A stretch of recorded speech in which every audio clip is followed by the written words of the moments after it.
and then we'll go to Jim. Great. Are we good? Good. Yeah, I mean, good morning or good afternoon, how you want. What can I tell you more after that season? But first and foremost, I want to thank everybody. Foremost, of course, our coaches, our front office, everybody who was involved in that big success, and ownership, and above all, our fans. I mean, it was really overwhelming to see how many people were following us to New York, for instance, and it was extremely pleasant to have a couple of thousand guys from Philadelphia in LA. I need to say I'm very thankful about that, and that shows. At the same time, what we have been achieving in a season where we started with the usual adversities in preseason, visa issues as usual, and we know about that already. And but despite we had a good season start, and we're winning after the draw the first couple of games, and then we had a little bit of struggle, and it felt basically like struggling when you tie 8 times and part of you played well and tied, part of you didn't play that good and tied, and by the way, we won a couple of games as well between April and early July.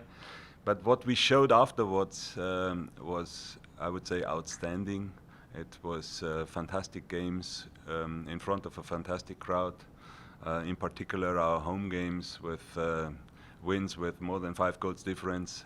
That's something we didn't know so far in that season, and we could luckily carry that over in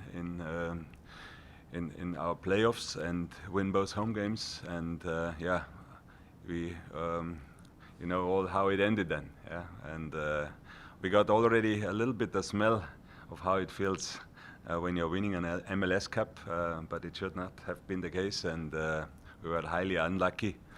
But everybody saw what kind of team we had, what kind of mentality we had inside our team, and what we have been able to do. And by the way, it's not that easy to play in LA against a very good team who was even improved in summer significantly. And we had them almost at the edge of a defeat. You know all the records. I don't need to speak about that. We achieved over the course of the season. You know how many goals we scored, how many goals we got, and how many players we had in the best 11, and a couple of other significant rewards we earned. Let me close that statement with that. I mean, this season is really hard to top. You can probably only top it if you win MLS Cup. And that's what we probably need to go for next season again. Thank you. Good. Yeah. Just to reiterate Ernst's words, first and foremost, and most importantly, a huge thank you to our fans, the Philadelphia Union fans. In this city, the game of soccer, the Philadelphia Union continues to grow at a rate that I never thought I'd see in my lifetime. So. Big thank you to them. Like Ernst said, traveling on the road, making the atmospheres feel like home games in D.C., at Nashville, in their home opener. Great memories from the season. A lot of real high moments. The season only ends perfect for one team. I say that all the time to the guys, so we still have motivation to next year to make it perfect. But again, from the Sons of Ben, the Keystone State Ultras, all the fans that we picked up along the way of this journey that we went on this season, I think we really connected with the city. I think we gained a ton of new fans. The job that our marketing department does in growing the game and growing this team in the city and being more visible has been amazing. And I'm really proud of that, maybe more than the wins and losses, to be honest. So that's a testament to the work that's been done here at the club. I'd also like to thank our owners, Jay Sugarman, Richard Leibovich, Richie Graham, the investments that they made in this team this season. Some that you guys see because they're on the field. Others you maybe don't see, like the amazing playing surface that we have that Ernst found some new crazy I'm not a grass expert, but some new crazy hybrid of grass that every team that comes here is not used to the speed of it and how quick it is. And you can see, and not to say it's just that, because our players play a big role in it, but that little innovation, that little advantage that we gained from that, and that big investment from ownership, which is over $1 million, was big to our team. If you look at our record and the goals that we scored when that field was put in, I don't think it's a coincidence. And then you have players coming in here and saying, wow, that surface is amazing and wish we had it, So maybe some things that fly under the radar, that ownership investing in things like the second team, the investment that we make in the academy is greater than any club in this country, and that's why we have the best youth academy. So the work that Tommy Wilson did, Marlon with the second team, my staff, incredible work from Ryan Richter in his first year, an amazing coach that took a huge step forward and led a team to an MLS Cup final. Frank Leicht, who's been excellent with our players, developing them, making them better, not just doing the restarts, but doing the sessions day in and day out. Phil Wedden and the work that he does as a head coach and also as a leader of our goalkeepers. Tremendous work there. Garrison Draper taking over the whole sports department. Incredible work keeping the guys healthy, keeping them going. Guys like Josh Gross and Danny Nolan and Brandon Comiskey, who behind the scenes you guys don't see, but day in and day out bleed for this club, do everything for this club, and make us proud. So again, big thank you to everyone from the scouts in our academy to the data people. It's a real team effort, and I wish I could name everybody up here, but we'd be up here for an hour. So again, big thank you. A great season, a very memorable season.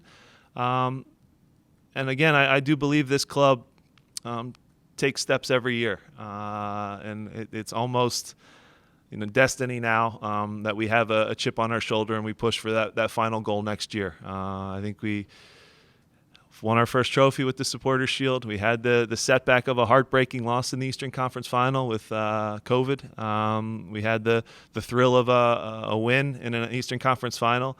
We got a taste of our first MLS Cup. I don't think we disappointed in that game because it's probably one of the more memorable games of all time. But still, we're competitors and we want to win and we want to give our fans that final trophy. And the guy next to me will do everything for it, and so will I. And we won't rest this offseason. We won't get complacent, and we'll continue to get better. Questions in the room? What's given the turnover this offseason, we know there's one already, another potentially coming soon, and maybe more. What's on the shopping list at this point? Well, we need to do something, obviously, yeah, and we are ahead of a very challenging season, playing in 4 different competitions next year. Part of they are overlapping, and then you face some international competition with our national teams in addition. So we are going to have a player pool consisting out of probably 27, 28 players. That's how we react, and if you know our numbers right now, so we are forced to add some bodies. Where do you think positionally you think? Yeah, we are going to sign a centre back, that's clear. We are going to sign probably an additional midfielder, and then we are probably to sign somebody for attack as well. Kim, with a little bit, and Ferns too, with a little bit of time after that sting of how it ended in LA, has that changed anything in the way that you appraise what this team has done and what this season has meant? Once that, I don't know if fades is the right word. I don't know if it ever fades. Yeah. Has it changed at all? No, look, I think in sports, obviously the media and players and coaches, we feel the playoffs and we know that they're the ultimate goal. But you still have to look at an entire season. Over 34 games, I think we checked a lot of boxes of improving. We saw players get better. We saw the goals we scored. We saw how we defended as a team. I'm not going to say playoffs are random, because they're not random. I think the best teams get there, but you're always at the whim of a good break, a bad call, a little bit of luck, and they can be defining moments that go in your favor for sure, and they can be some defining moments that go against you. So when you look back at the game, and I won't probably rewatch the game. That's one that I usually watch. The game's 10 times over and over, but that's one I won't revisit because it's in my brain. I remember the plays. I remember the key moments. So again, it hurts because that group of players, I think, showed tremendous heart. And the one thing that maybe in the commotion and the greatness of the game and the hype and the intensity of it and the entertainment of it, that gets kind of almost got lost and wasn't really talked about much, is we played the game without one of our best players and our captain. I think that almost gets forgotten. You take Carlos Vela off LAFC, or you take a captain off of some of these other teams, they hurt a lot. And look, we hurt without Ali, but to do what we did and compete the way we did, I can't really be mad at the guys. And I'm sure the next question is, I've played in 4 finals now and I haven't won one. And that's going to be, I'll do it for you guys. And each final, though, I would say has, different key moments. It has home and away. It has little things that go well. And I'll take an F versus Houston. I'll take an F for that one. But the others, I look at the game and I go, for where we were as a club, who we had on the field, who we competed against, how hard the guys gave effort, I can't really fault them in that. And I'm a big believer that, again, the questions are going to be until you win one, that they're gonna always be in the background. But I'm really proud of what the group put into the game. I think they gave everything. Are there little things you think about, like if we had to burn our final sub when Corey came off the field with the injury and he tried to gut through it, and maybe he has a broken leg, possibly he's maybe a big injury. So we make that sub, and now we've used all 3 of our moments. So was there something that we maybe could have done if he's able to stay on? You could have tweaked maybe the back line and gotten a little defensive when you go up goal. You think about those things for sure. I'm a human being, so you always have some hindsight, but. If you talk about the effort, what the guys put on the field, and look, being in that locker room afterwards, the guys will remember that forever. It's still a great accomplishment, but there's no moral victories in this game. If we win MLS Cup, your guys' next questions are going to be, but can they win Champions League? So that's the cool thing about the game. It never stops. There's always a next level to go to, and there's no perfect team. So we think we have a good club that's moving in the right direction, and really proud of the season that we had. You mentioned that next level, you guys have found a way to progress, even though you've hit some of the highest of heights in the league. You mentioned there's now 4 competitions in front of you. Realistically, how do you kind of set the goals out now for 23 with everything in front of you? Do you prioritize certain things, or do you kind of just bank on the experience you guys had first time through Champions League 2 years ago to at least help you balance that start? Well, Ernst and I have been discussing this already, the second the final whistle goes in an MLS Cup, because there are a lot of trophies on the line next year. We're a club that wants to win everything. We're as competitive, 2 competitive guys that want to be in every competition. And to prioritize, look, I think you guys know MLS Cup is still, that's the ultimate in our sport. I think it will remain that way. Champions League is an incredible competition. The Open Cup has a lot of love for me and just history that I respect that trophy as well. So we're going to go for every trophy. Do we have to, like Ernst mentioned, add a few pieces and strengthen the depth of the squad, maybe rotate more and you find different ways to do that? Yes, because we're going to have, what do you think, 50 plus games maybe next season, which is really busy. So yes, we're discussing that on a daily basis. It's real. It's going to be hard. It's going to be a grind. But again, those guys in the locker room, these players, step up and amaze us each time. So we'll be ready for it. You mentioned Corey a moment ago. He's already penned his farewell. We've seen all the reports that are out there, but we also know that there are multiple guys who are with the reserve team this year who are on the cusp of breaking through. Nelson Pierre and Marco Zambrano in particular. Do you think we'll see either of them with the senior team next year? I mean, this is basically our DNA. We want to develop players, and you better develop young players into what we can sell maybe later on, and that's you saw the successful example with Paxton now, and that's our DNA, and that's how we go forward, and that's what we are working for. To that end, with Paxton, he obviously makes a big move. He's had maybe a little bit of a different journey than Brendan did, in the sense that he hasn't maybe established himself in MLS to the degree that Brendan did before he made that move. What was that process like of assessing what he's capable of, even though maybe we haven't seen a ton of that here, to prepare him for that move? Yeah, he is a player who was really incredibly working, and he is a little bit unlucky, as if you have a guy on the position you are best, who is scoring 20 plus goals in a season and in the discussion for MVP. It's not that easy, but every time he went on, he was really good. And we, there are clubs who are focusing on young talent who they can develop further on. And Frankfurt, I mean, the first discussion started already last year, and they were following him. They were even over here following him, and they know about the potential. And I mean, the fact that he has a brother playing now in the Premier League, doing real good strides over there, that might help as well to foresee his future. And it's early for him, but at the same time, I'm happy that he's taking the challenge. And Frankfurt is a good club, is a good place with excellent coaches, and he has some time to adapt now over winter, spring, and then doing a good preseason, and hopefully getting a starting 11 place then.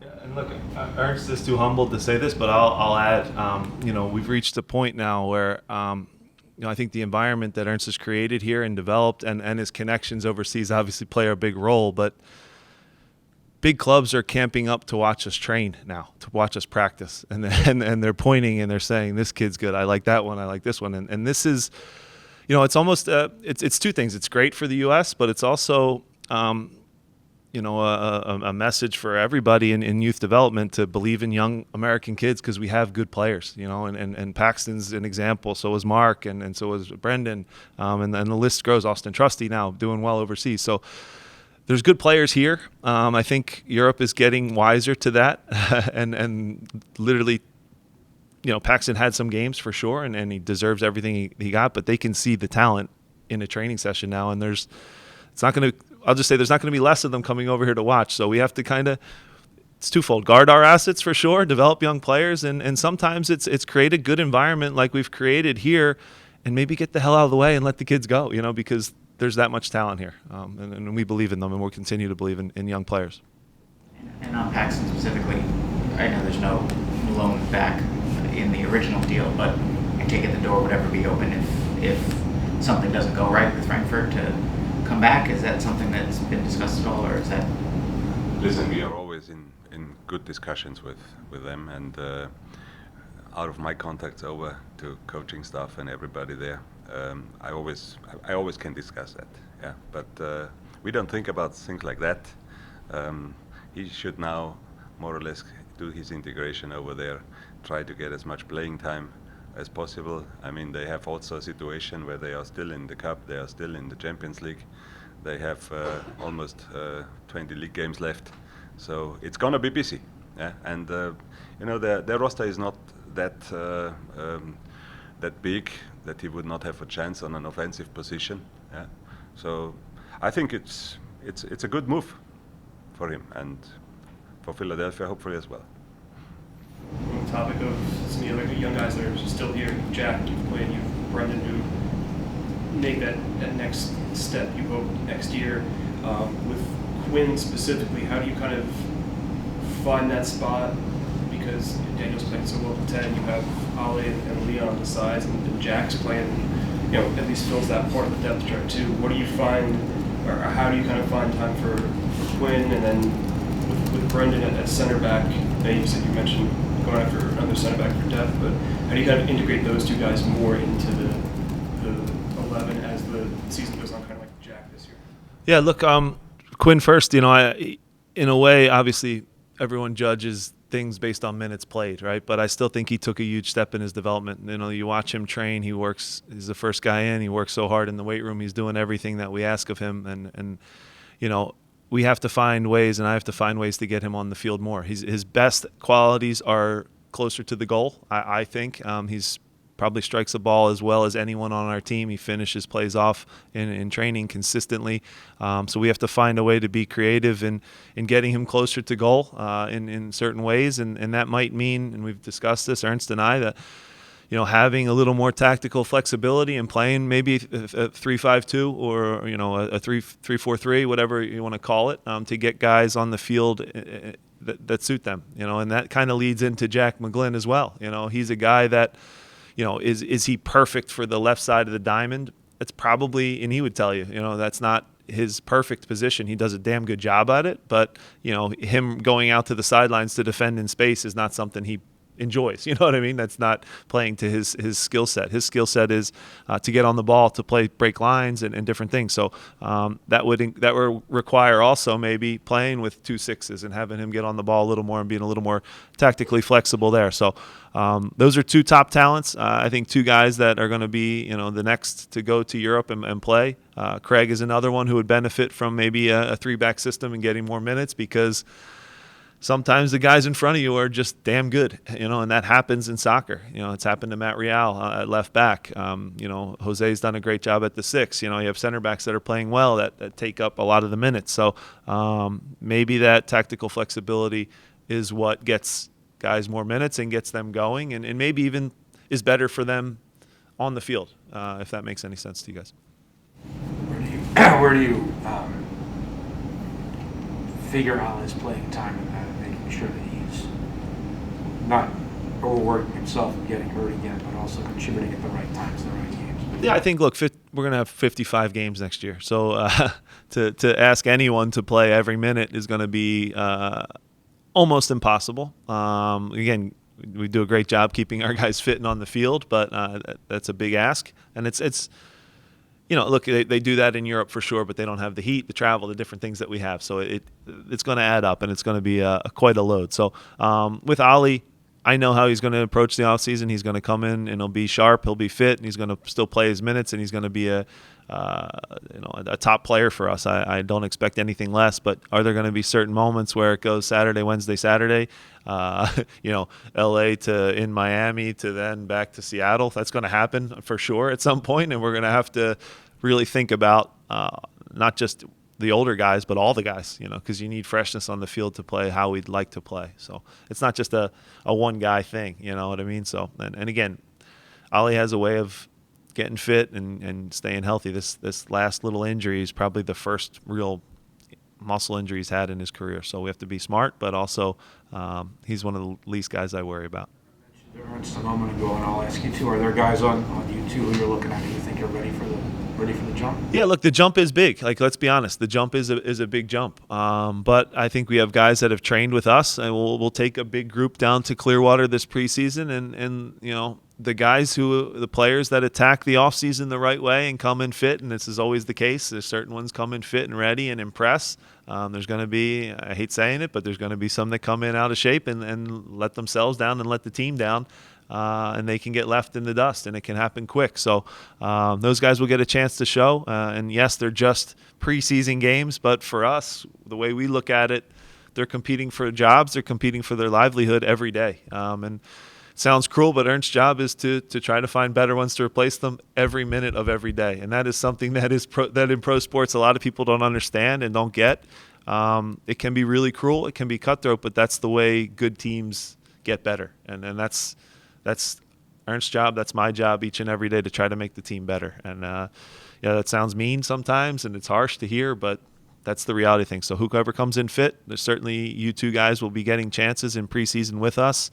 Some that are signed already, some that aren't signed yet, and they'll get opportunities to train with us as well from the academy. For both of you guys, you were able this year to, I think, play some different ways out of the same stock formation. Yeah.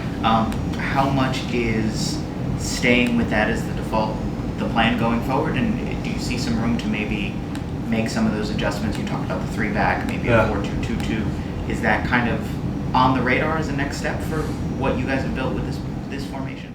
I think it has to be, because everybody scouts. Everyone, is going to break down that we're one of the only teams that plays with 2 strikers. They're going to say we're one of the few teams that play with a diamond.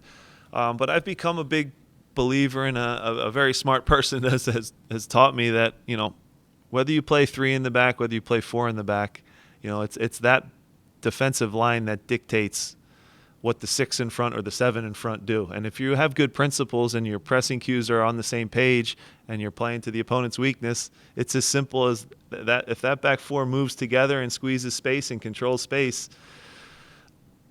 it doesn't matter what position they're in. I hate to say that, but it really doesn't. It doesn't matter what the formation is. You guys can call it whatever you want, but if they're on the same page getting pressure to the ball, which is what Ernst's philosophy is all based on, what you guys call it in the schematic when when Erica sends out the pregame thing, doesn't really matter as long as we're on the same page and we're doing it. And that back four or back three is controlling the space, and there's good pressure to the ball. We can defend really well as a team, and I think you guys see that. So again, answer your question: would we be pretty stupid to completely throw out the 4-4-2 diamond right now after the season we had? I think so. So we're not going to abandon it, but we do have to get a little more flexible because teams adapt and adjust, and maybe some copy, and do what we do right against us. And adding on that, we will have situations very likely next season where it will be required to do some changes. Is it mostly a mentality thing, do you think? That I know when Ernie was here, he talked about building up the tolerance of players to work in different ways. Is it now a system that you guys have the principles in, and it's now just, it's one step off, it's this? The principles will not change, and that's the good news. The formations might change sometimes if you do a different team tactics. So it could be, when you are, like Jim mentioned before, when you are traveling from Seattle to whatever, Miami, and you play on 2 days rest, you might need to change a little bit the way you approach that game, and that's where flexibility helps you. You mentioned in all of this, you mentioned at the start of this potentially going to sign a center back this offseason. How many center backs do you think a squad needs to have total to be able to play a 3-4-3 or whatever, a three-back system safely and have the depth on a game day to do it? I mean, we will go in the season with 4 center backs. That's clear. But we have, in addition, guys who could easily step in and play a left center back, for instance, if you talk about Montreal, in addition. So that gives us a lot of flexibility. And it's not very different on the right side. We have Nathan Harrell played a center back in his youth, or in the second team a couple of times. So we have that flexibility. And as an old center back, I'll say you can never have enough because, as the example, think of the final. Think of what LAFC had at center back. Not to mention the kid Fall that went out on loan. It was a top center back, and Ibiaga steps in as the 4th or 5th and plays a solid game for them. So you can't have enough good ones because it's an important position. It really matters. You guys are going to have one former in Brendan and one current in Olivier Baizo at the World Cup. What does that mean to see, obviously, someone who's been in the spotlight increasingly more in the Premier League, was with the club, but also someone who's with the club, being on the World Cup stage and showcasing the Philadelphia Union, what it can develop, and also what it has at the moment. Yeah, look, all the bad things that went on to get the World Cup where it is aside, taking that away, it's the biggest competition that we have in our game. So for those guys to be there, the story of the Philadelphia Union badge, and where those guys came from and their humble beginnings. People forget Olivier's been here a while and worked really hard to get where he is and play at the level that he is and fulfill his dream of playing in a World Cup. So it's the ultimate, it's the highest level that we have. It's the biggest competition in the world, despite what us, the silly Americans, I better be careful here. Despite what we think about the Super Bowl, it's not even a comparison how big that the competition is. So for Olivier to be there, hopefully playing for Cameroon and getting on the field and getting a taste of that, representing his country, it's perfect. It's amazing. I'm really proud of him, and that this badge will get brought up no matter whether it's in French, whether it's in whatever language. It's going to be Philadelphia Union, and it's going to be the same for Brendan. He's not only turned into a good player on our national team, he's kind of the key player. To watch him play, Ernst and I were joking against Liverpool, you could tell by Klopp's body language every time Brendan did something that I wouldn't be shocked, that he's interested in that kid after the way he played against him. So his rise has been incredible. What little role we played in helping it is special, but to see him at the World Cup, I think will put everyone in Philadelphia should have a smile on their face. Certainly in the Union, in the school, the YSC school. I think everybody will be really happy to see that take place. I guess this is mainly for Ernst. when we sat here after the 2015 season, we talked about in that U.S. Open Cup final the disparities of who came off the bench for Seattle and who came off the bench for the Union, and that we have a MLS Cup final where they bring off Gareth Bale as their last sub, and you guys bring off Chris Donovan. Is that something that you ever foresee, that gap, something that you think is ever going to be bridged, or how do you kind of, if not, how do you get around that in the way that this roster is built? Listen, I mean, Chris Donovan, we signed Chris Donovan a year ago not even a year ago, for the second team. And he did tremendous strides there. So we decided to sign him for the first team afterwards. Yeah. And to do that comparison is almost a little bit unfair. Yeah. I mean, certainly a player like Bale, he should play from the beginning. Yeah. The question is why is he coming from the bench? So, and we will always trust in our young guys.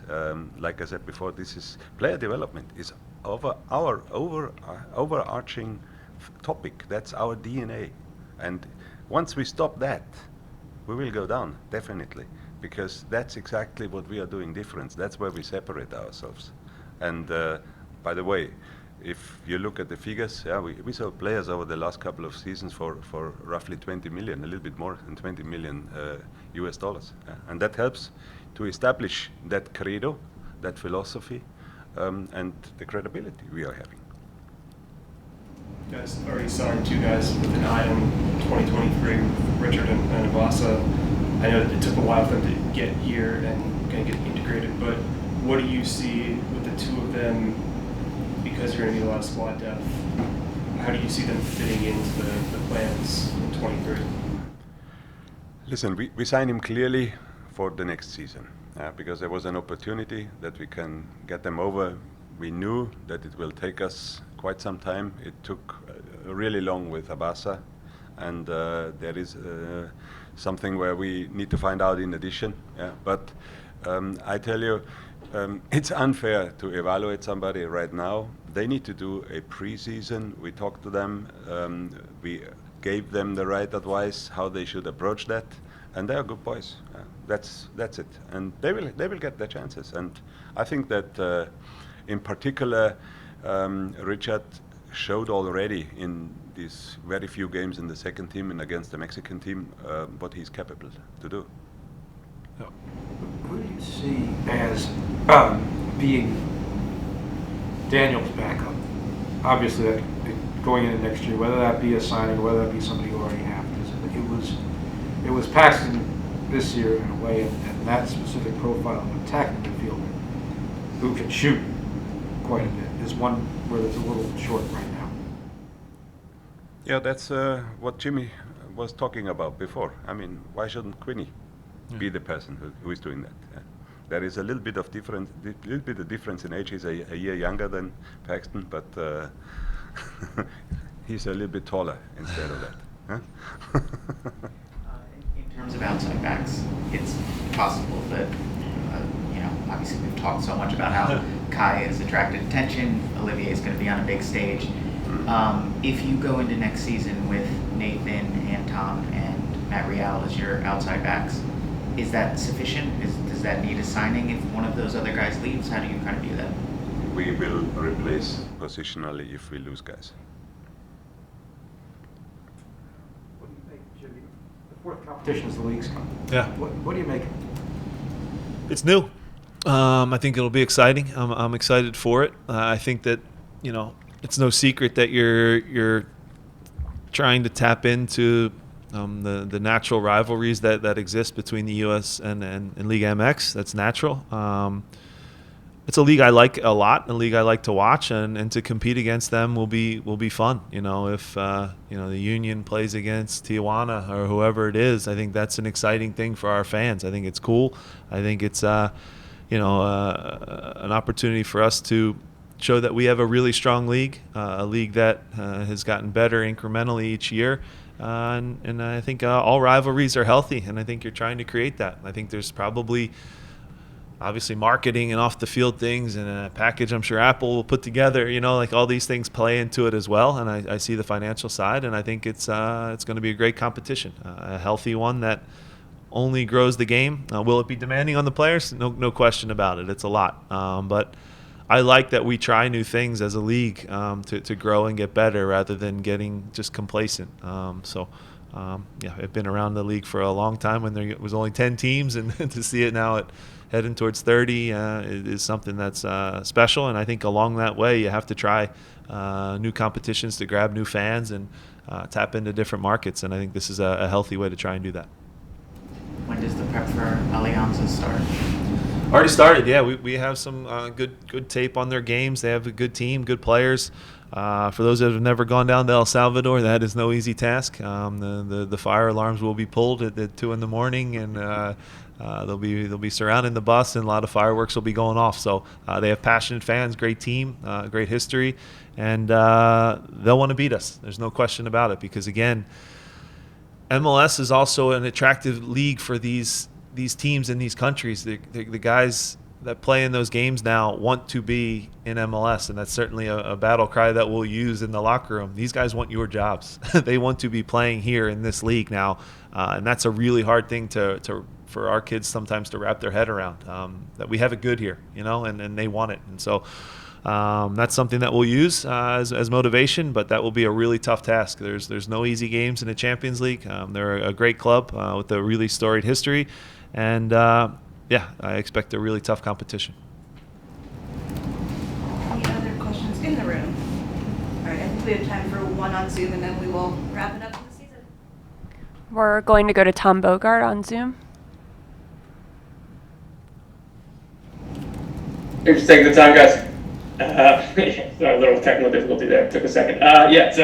I know that you guys have talked at length about a lot of different topics. I just kind of wanted to ask specifically about Paxton and kind of where the talks went with Frankfurt and why this was the right opportunity for him and why it was the right deal for the club. Yeah, basically, you are an expert in the German Bundesliga anyway, Tom. So you know how Frankfurt is playing. You know whom is coaching them, and they have 2 offensive midfielder positions in their team. So all preconditions are basically fulfilled. Thank you. All right, thank you, Jim. Thank you, Ernst. Thank you. guys Thank here you. and on Zoom, and see everyone in 2023.